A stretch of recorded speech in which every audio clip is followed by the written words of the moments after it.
This hurricane it's acting like no other hurricane, and they're saying that this is the future because of global warming. It feeds itself with other changes, and it stays complacent. Usually they move. They're moving. These ones just stay. So this one just gave a beating to the Bahamas and the Grand Bahamas and Barbados and Barbuda. Just a beating.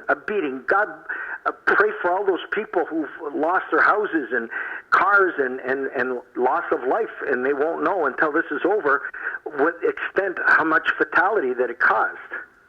Yeah, I got some friends who were actually in Bahamas that had to cut their vacation short because of Hurricane Dorian. It is a absolute. But it's like no typhoon. It's like no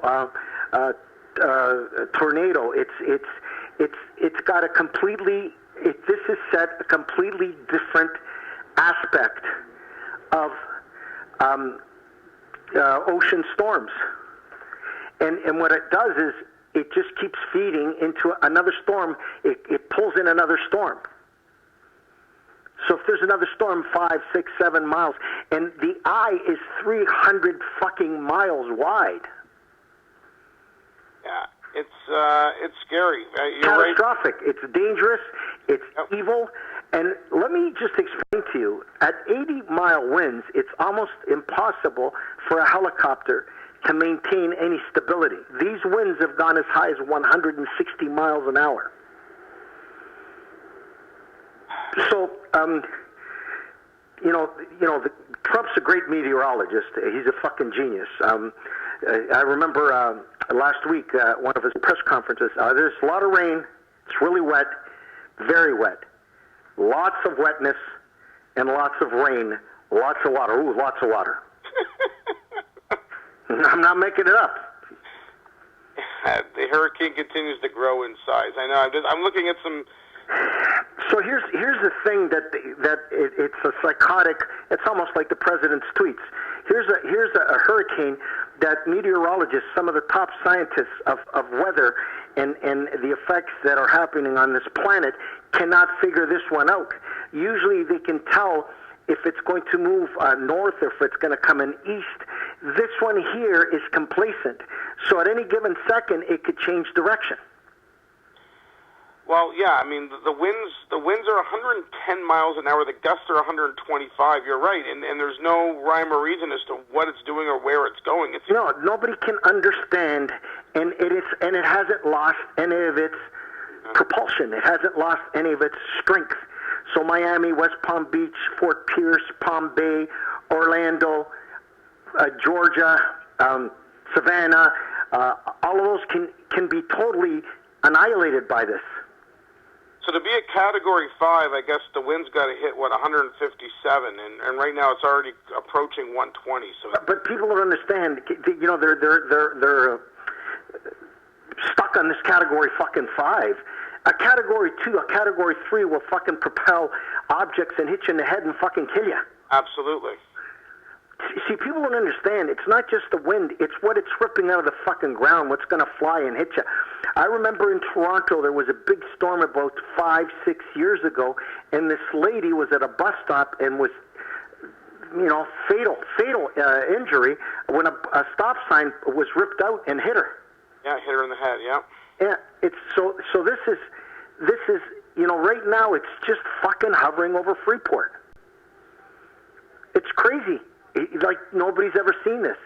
So here's, West Palm, Jacksonville, Savannah, Georgia, Charleston, Wellington, all of this side, and then it might just fucking be a cycle and go inland and affect Tampa and the other side on the Gulf of Mexico.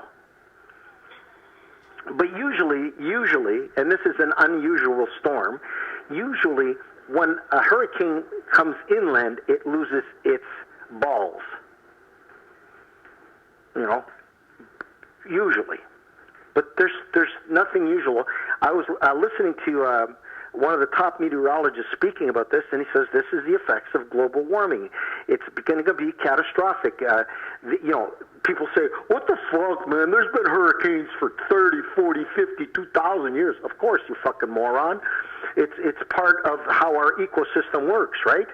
But they're changing the typhoons, the all these type of fucking storms that are emulating from the fucking ocean are changing.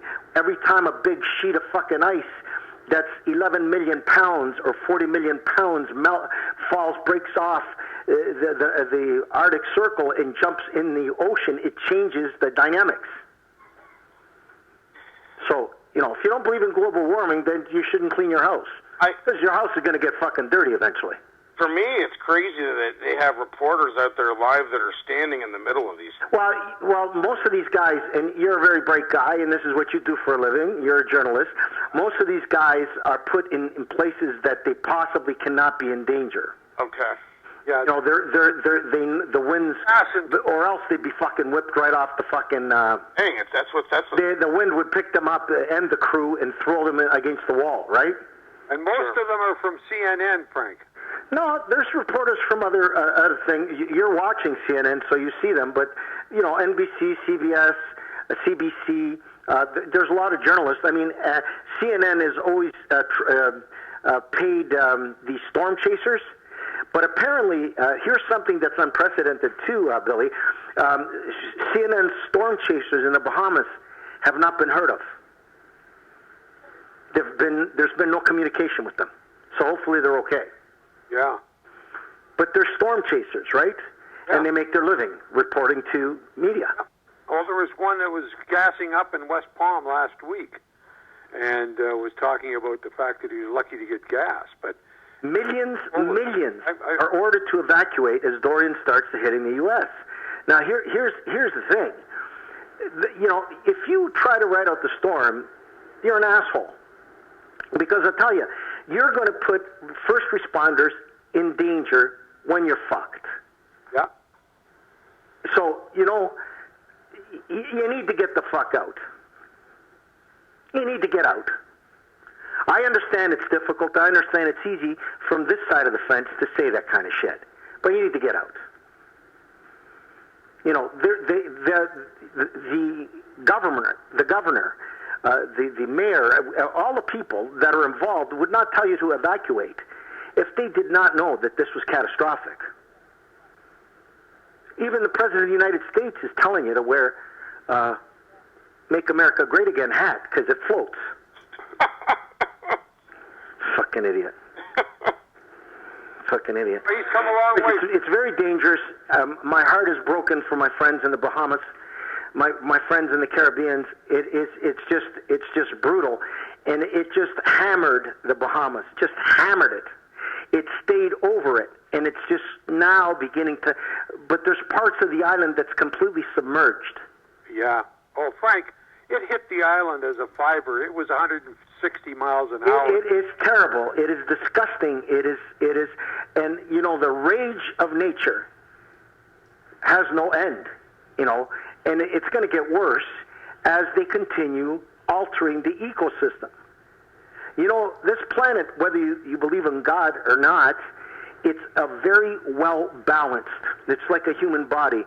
There's trillions of cells working in harmony, keeping this body alive. And the planet is the same way. But man loves to fucking shovel his dirt and garbage under the carpet.